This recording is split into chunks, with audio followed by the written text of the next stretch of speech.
நம சிவாய வாழ்க, நாதன் தாழ் வாழ்க.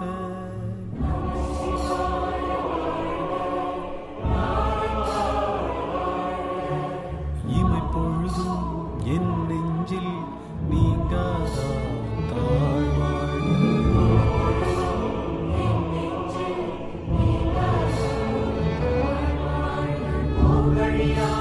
குருமணி தன் தாழ்வா